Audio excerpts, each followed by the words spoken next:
Welcome back to Android Authority's Q&A. My name's Jayce, and this is where we answer your most pressing Android questions. This week we cover things like, what are the most sexy, exciting new phones to come out in 2014? And of course, why are even some Nexus devices being delayed with their KitKat updates? I thought we'd just go to the source and ask Google. Okay, Google, what is going on with Nexus devices and their KitKat updates?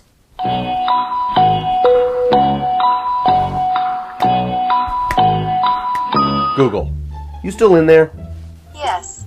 What's going on? We prefer Josh. We prefer Josh. So right off the top, let's talk about KitKat updates, specifically Nexus updates. I know that many of you liked the video we did about why Android updates take so long, but many of you said that still doesn't explain why Nexus devices are still receiving a delayed update.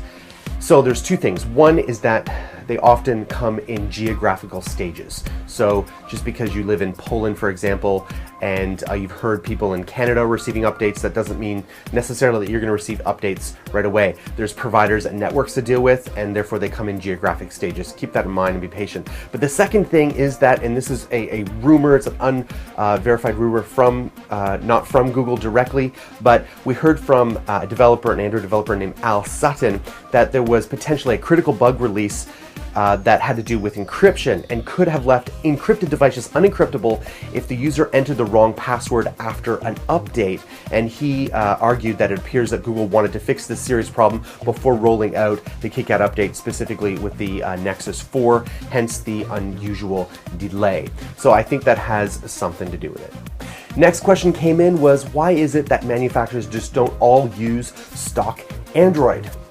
Good question. It really comes down to one simple question. Why should I buy one device over another? Why should I buy a Samsung S5 that's coming out over, the HTC M8? These OEMs want to add value to the user experience, add value to the device to distinguish themselves from their competitors. Now, some might say, well, you can distinguish yourself by just having vanilla Android. It doesn't really work that way. That might be true from an Android enthusiast perspective, but from the manufacturer's perspective, they want to add value to that device to distinguish themselves among all the rest. What are some of the best Android phones coming out in 2014?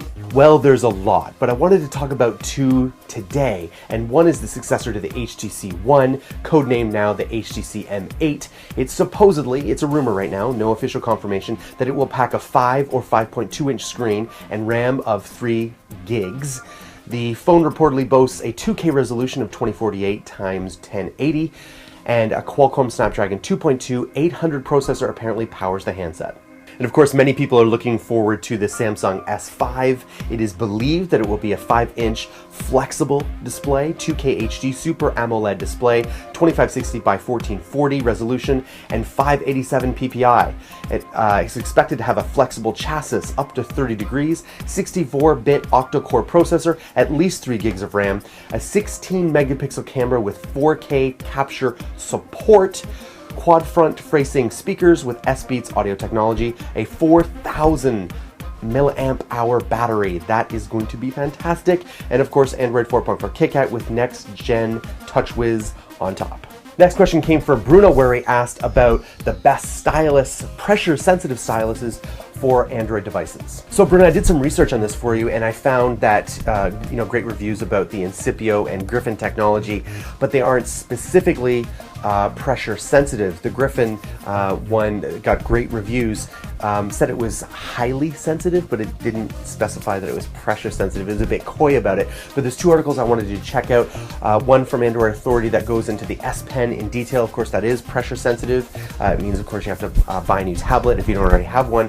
But the second one was about the Xperia Z Ultra, and this is compatible with any pen or pencil that can conduct electricity. You can use it then as a stylus. I thought that was really cool. So the last question comes from Alicia Yigley. Alicia said, how do I fix my cracked screen tablet? I'm sorry to pass on some bad news to you, Alicia, but we found that we bought this for $209 when it first came out, and to replace it after labor and parts, it would be about $150 before taxes. Ouch. So what I can recommend to you is the following. This is the case that I have for my Galaxy Note, and it's very, it's an Otter shell. For those of you who know the Otter stuff, you put the phone in the shell, and then this is encased in another case that goes into your belt loop. Very geeky. I don't use the belt loop anymore, but this shell has been fantastic. I've dropped my Note several times, even face down and on the corners, and it hasn't been a problem. There's nice reinforced corners right there. You can't really see that very well, but now here is the key. On this case, there is a bevel that comes around the side. It's very small, but it is enough that if it were to drop right on the screen side, flat down, the weight, most of the weight would be bared by the edge of the bevel, not the screen display itself. And I think that's the reason why I've dropped this numerous times and it hasn't cracked. So get a proper, you know, shelled case like that, and I think it will do really well for the next time. Good luck, Alicia. Thanks, Android Peeps, for watching. I just want to let you know that all the articles that are referred to here are in the show links below. I wanted to thank you. Yes. Do not forget to like and subscribe. Okay, Google. I guess you're not evil. You are a fat Bruce Willis. Hey, listen. Demi Moore never would have left me, okay?